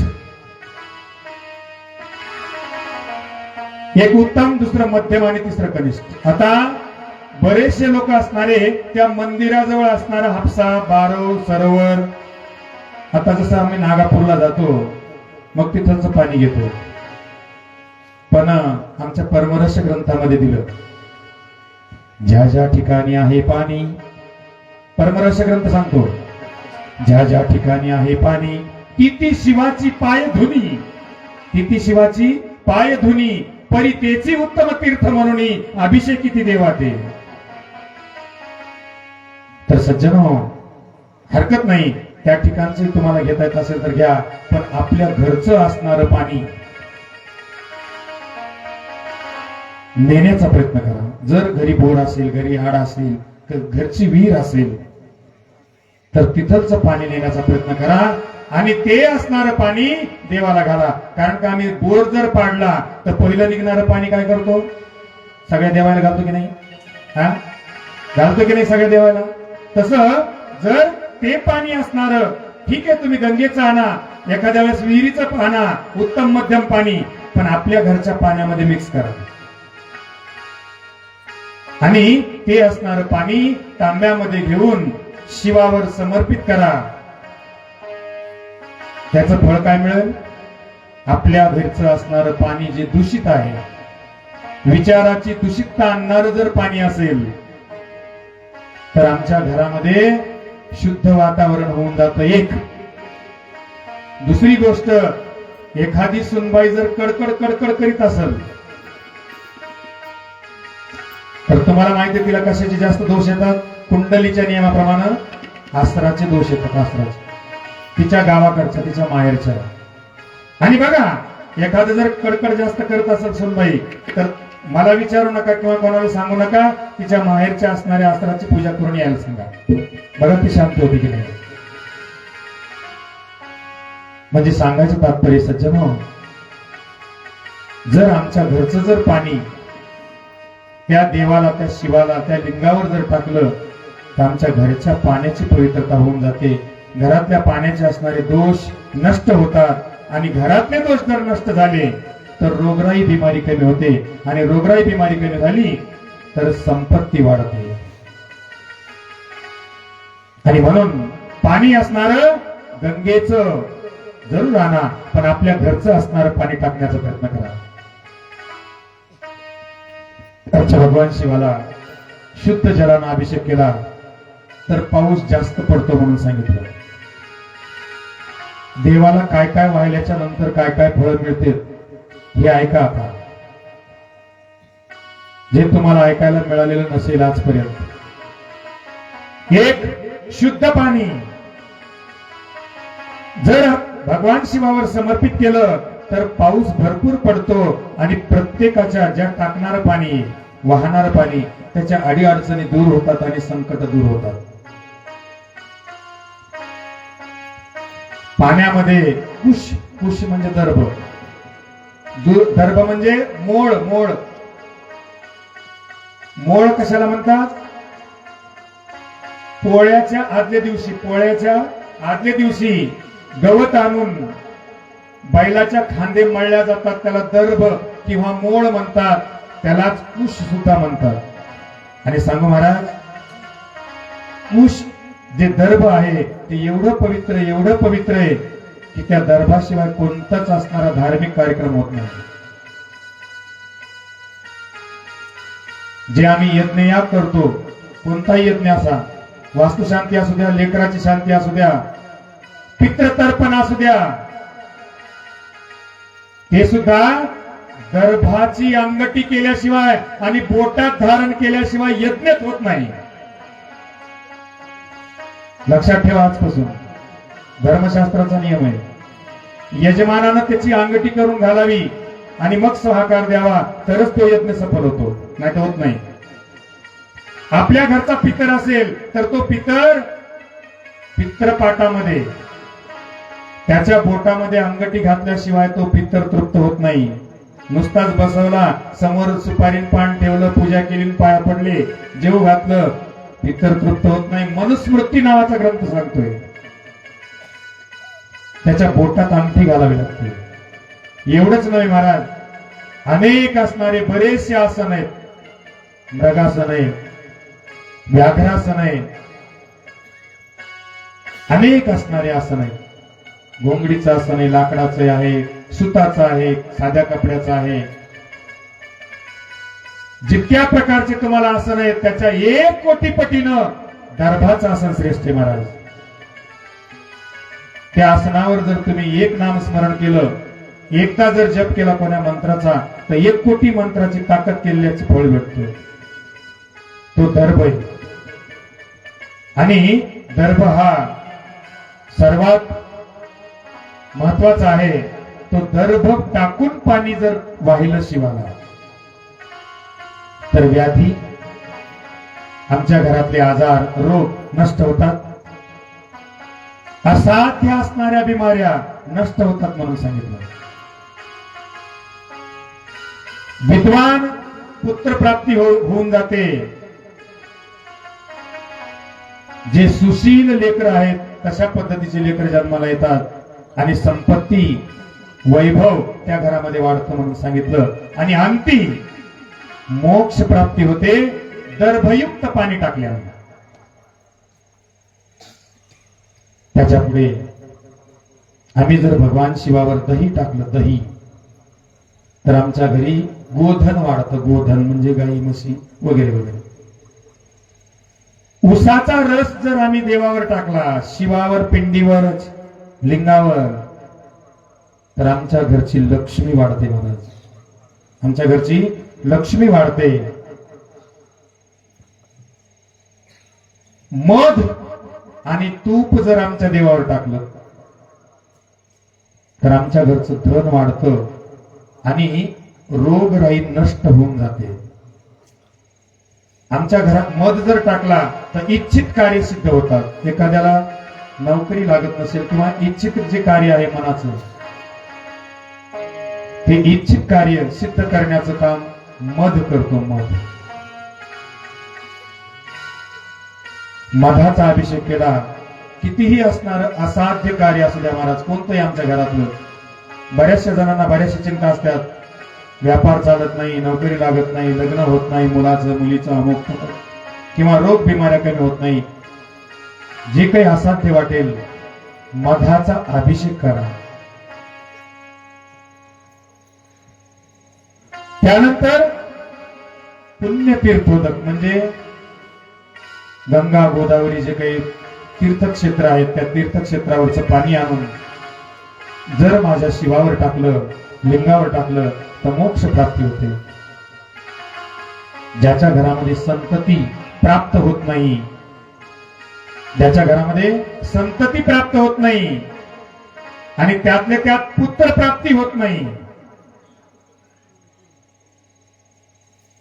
त्यांनी गाईचं असणारं दूध दररोज असणार माझ्या शिवावर टाकावं. अर्धा कप, 1 कप, ग्लास भर, लिटर भर, तुमच्या इच्छेप्रमाणे. गाईचं दूध नाही भेटलं एखाद्या गोरगरिबाला, गाईचं दूध एखाद्या गोरगरिबाला नाही भेटलं तर तुपाचा एखादा थेंब टाका, गाईच्याच मात्र तुपाचा, नुसतं शाळून केलेला. आणि ते दोन्ही नाही भेटलं तर पाण्यामध्ये साखर मिक्स करा, मिश्री, आणि साखर मिश्रित असणारं पाणी माझ्या शिवावर टाका. पुत्रप्राप्ती घराला होऊन जाते. साखर मिश्रित पाण्यानं पुत्रप्राप्ती होते. विद्वान पुत्र जन्माला येतो. घरामध्ये सौभाग्यता प्राप्त होते. आणि जर पत्नी मृतवत्सा असेल म्हणजे लेकर मेलेले जन्मणं किंवा जन्मल्या जन्मल्या मरणं, त्याला मृतवत्सा म्हणावं. असं जरी होत असेल तर त्या ठिकाणी साखर मिश्रित पाणी किंवा गाईचं दूध किंवा तूप, तिन्ही पैकी किंवा तिन्ही टाका.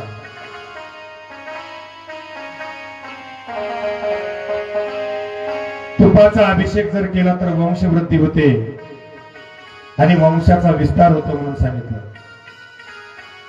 पाण्यामध्ये कापूर मिश्र करून टाकला तर ज्वराची शांती होते. शीत ज्वर, हड्डी ज्वर, विषम ज्वर वगैरे वगैरे ज्वराचे बरेच प्रकार आहेत.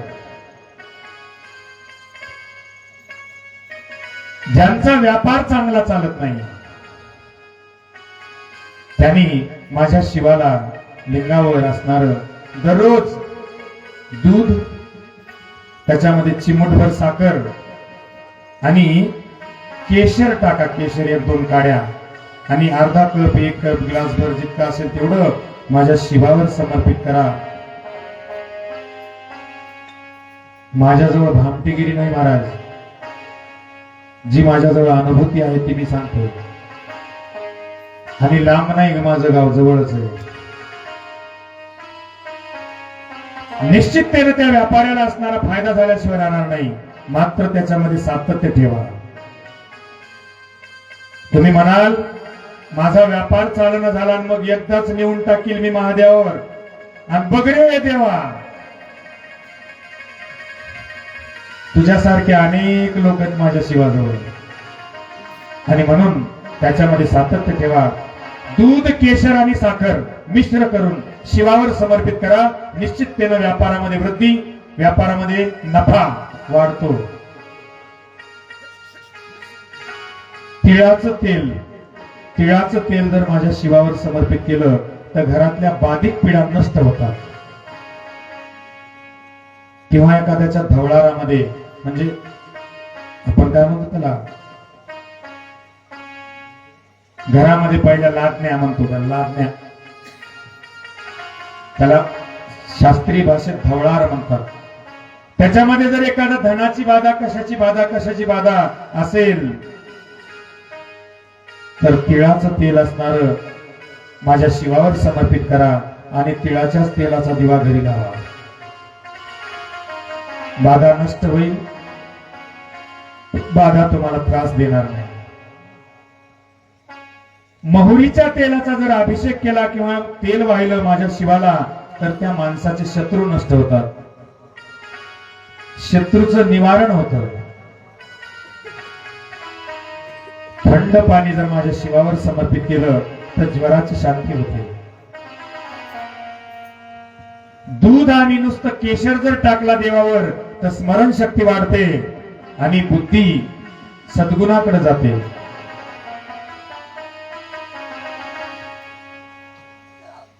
देवावर असणारं पंचामृत टाकलं, दूध, दही, तूप, मध आणि साखर, 5 मिश्रण. दूध, दही, तूप, मध आणि साखर, त्याला पंचामृत म्हणाले. आणि पंचामृत जर टाकलं तर त्या ठिकाणी वंशाची वृद्धी होते, पुत्रप्राप्ती होते, व्याधींचा नाश होतो, सर्व उत्तम असणारे भोग प्राप्त होतात, मोक्षाची प्राप्ती होते, कामना सिद्धी होते. अभिषेक जर माझ्या शिवाला केला तर आत्मशुद्धी होते, गंध लावला तर पुण्य प्राप्ती होते.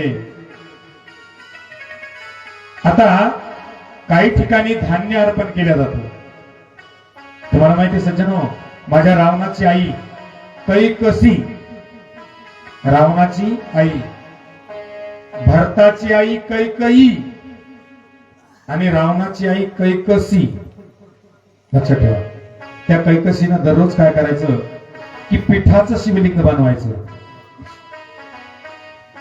आणि पिठाचं शिवलिंग बनवून त्या शिवलिंगाची पूजा करायची. त्यावेळेला आमच्या रावणानं पाहिलं, सांगितलं काय ग वेडी आहेस आई तू, हे काय पिठाचं शिवलिंग बनवतीस, थांब आत्ताच्या आत्ता मी तुला लिंग आणून देतो. आणि रावणानं कैलास पर्वत दगदगा हलवला, तपश्चर्या अनुष्ठान केलं, एक एक मुंडक छाटून देवाला वाहिलं आणि शेवटी शंकराला प्रसन्न करून शंकराचं आत्मलिंग आणलं. पण तेही दैवत लोकांनी बाकीच्या कैकसी पर्यंत जाऊ दिलं नाही. अनुक्रमे मला भाग सांगायचा म्हणजे माझ्या कैकसीनं पिठाच्या लिंगाची पूजा केली. पिठाचं लिंग केलं, का केलं, काय कारण आहे आणि काय फळ आहेत त्याचे सांगायचं मला तुम्हाला. सज्जनो, सत्ता, पदवी, अधिकार, नोकरी, मान, सन्मान ज्यांना हवाय, ज्यांना राजकारणात यश हवंय, अशा लोकांनी आपल्या वजनाचे असणारे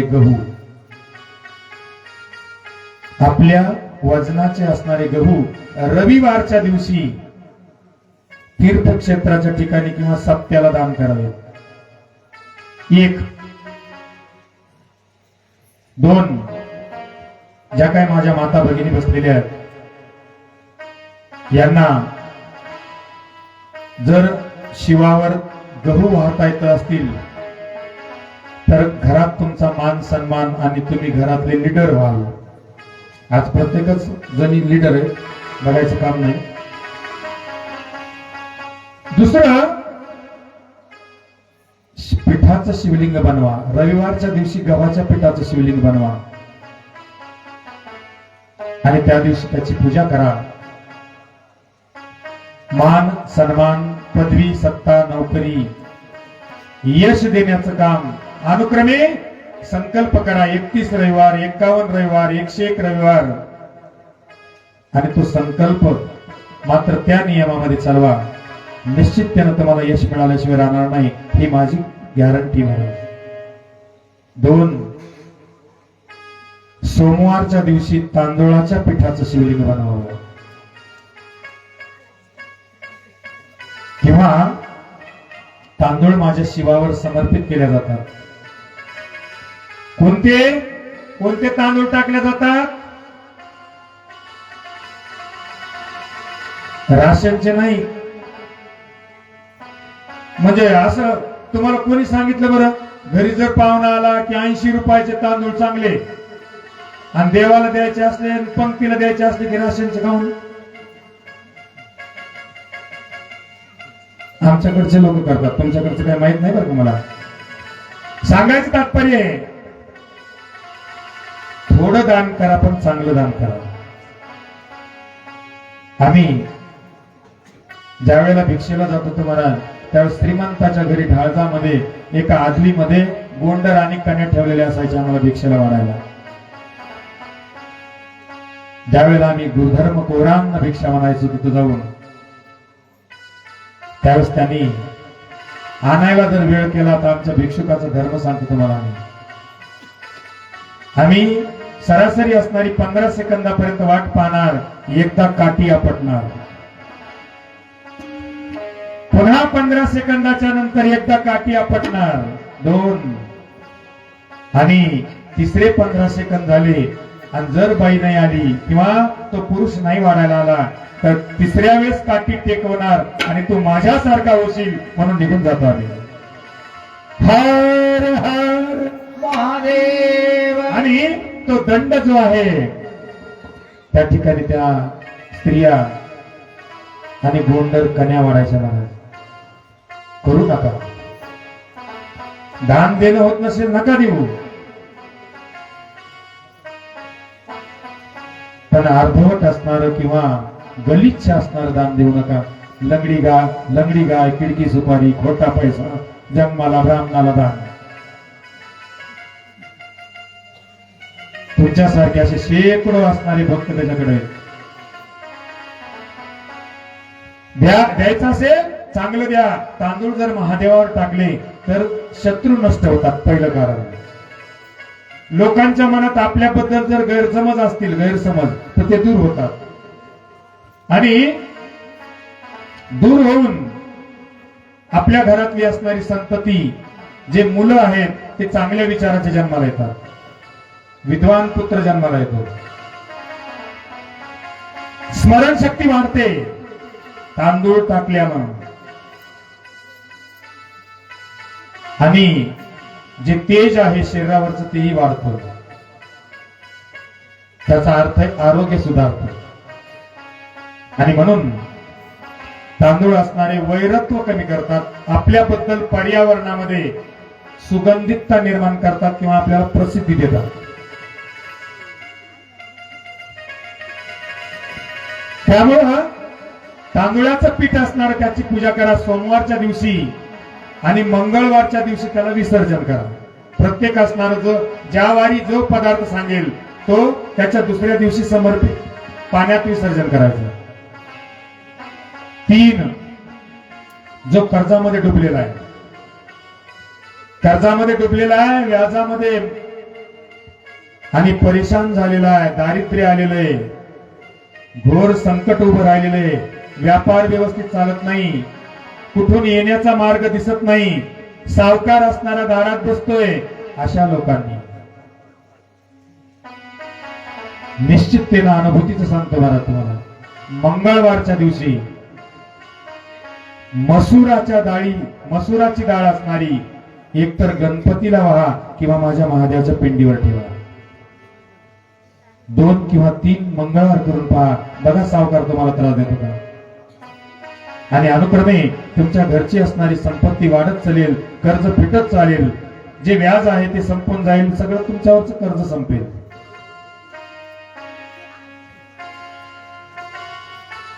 दुसरी गोष्ट, आमच्या घरातला असणारा कलह नष्ट होतो महाराज. मसुराची डाळ जर शिवलिंगाला समर्पित केली तर मंगळवारच्या दिवशी पती पत्नीमध्ये जर बनत नसेल, पटत नसेल, तर त्या असणाऱ्या स्त्रीनं शिवलिंगाला आणि मसुराची डाळ समर्पित करावी आणि एक लाल फूल व्हावं. अनुक्रमे 5, 7, 11, 21 वगैरे तुमचा संकल्प करा. 31, 51, 101 आणि तितक्या पद्धतीनं त्याला दर मंगळवारी मसूर डाळ वाहा. बघा तुमच्या घरातला असणारा कलह संपतो की नाही, पती पत्नीतलं प्रेम वाढतं की नाही, घरातलं असणारं प्रेम सगळ्यांचं एकमेकांचं वाढतं की नाही, कर्ज असणारं ऋण असणारं संपतं की नाही, घरातले उष्णतेचे विकार जे आहेत, मूळव्याध असणं, तोंडातलं येणं, पोटात बडबड करणं, हातापायाचे कातडे जाणं, पायाची जळजळ होणं, स्किन डिसेस तयार होणं, जे काही प्रकार आहेत हे कमी होतात की नाही बघा घरातले. त्याच्या पुढं जर घरी करायचं असेल तर मसुराच्या डाळीचं शिवलिंग बनवा, त्याची मनोभावे पूजा करा, लाल फुलवा आणि बुधवारच्या दिवशी पाण्यात विसर्जन करा. बुधवारच्या दिवशी मुगाच्या पिठाचं शिवलिंग बनवावं.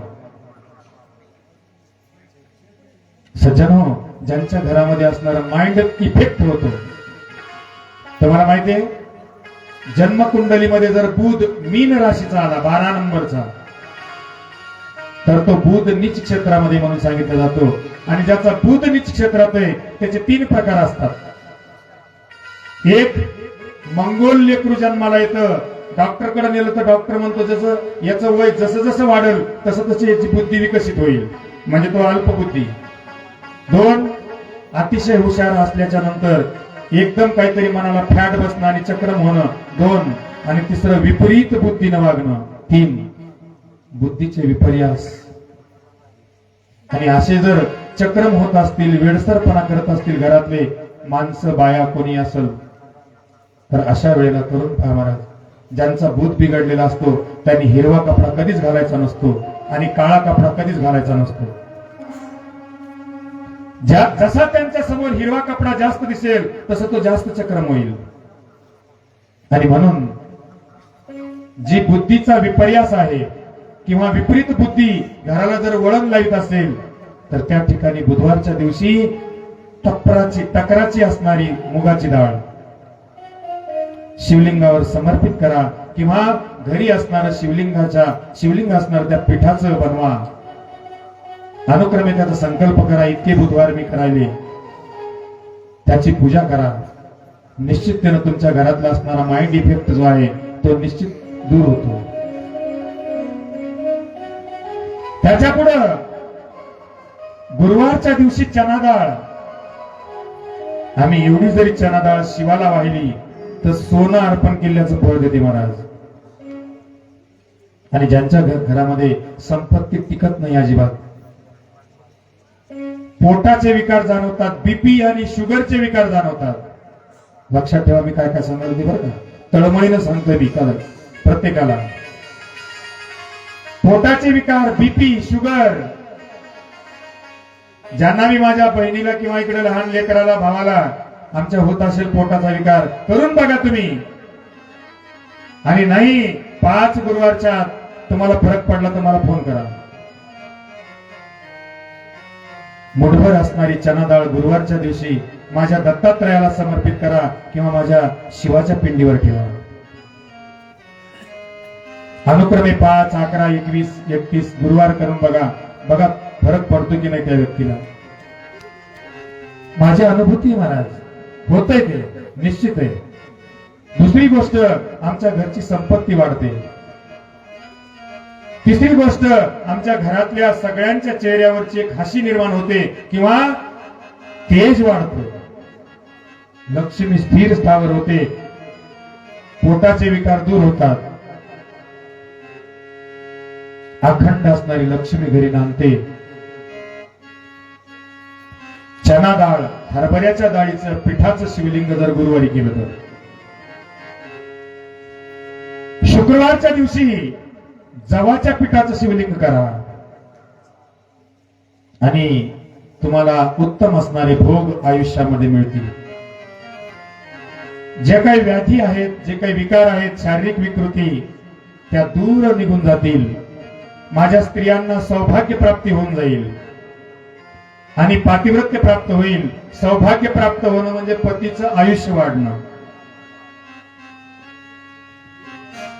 आणि त्या ठिकाणी असणाऱ्या घरामध्ये मनोरंजनात्मक विचार तयार होतील. असं नाही की एक इकडं आणि एक तिकडं. आज 99.99% ते सुरू झालं महाराज. कारण का डिजिटल युग आलं आणि डिजिटल युगानं राहू आमच्या घरात आणला. राहू म्हणतात त्याला. आमच्या ज्योतिष भाषेमध्ये राहू आहे तो. एकदा समोर आला की खालीवर बघा. 5-10 मित्र जर कुठे बसले तर बघा ते असं मनातून एकमेकाला बोलतात का? नाही. ते त्याच्या नादात, हे ह्याच्या नादात, ते त्याच्या नादात. आणि त्याच्यामुळे काय होतं माहिती तुम्हाला? जे अटॅकचे प्रमाण वाढले त्याच्यामुळेच वाढले, बायपासचे प्रमाण वाढले त्याच्यामुळे वाढले. हे जोपर्यंत डिजिटल मोबाईल नव्हता तोपर्यंत मन लावून लोक एकमेकाला बोलत होते, गहीवरून सांगत होते, टाहो फोडून रडत होते आणि मनात काहीच न ठेवता, काहीच न दाबता सगळं मन मोकळं करीत होते. पण आजची परिस्थिती ती नाही राहिली. त्या डिजिटल मध्ये, त्या मोबाईल मध्ये सगळा माणूस चक्रावून गेला. पुढे चलून ब्रेन हॅमरेज होतील महाराज लोकांना आणि त्याच्यामुळे अटॅकचे प्रमाण वाढले. आणि हेच वातावरण परिशुद्ध जर आम्हाला जगात करायचं असेल तर जवा सातू शुक्रवारच्या दिवशी माझ्या शिवाला समर्पित करा किंवा सातूच्या पिठाचं शिवलिंग शुक्रवारच्या दिवशी बनवा. बघा तुम्हाला त्याचा फरक जाणवते की नाही. मोक्ष प्राप्ती करून देते. जवा घरातले असणारे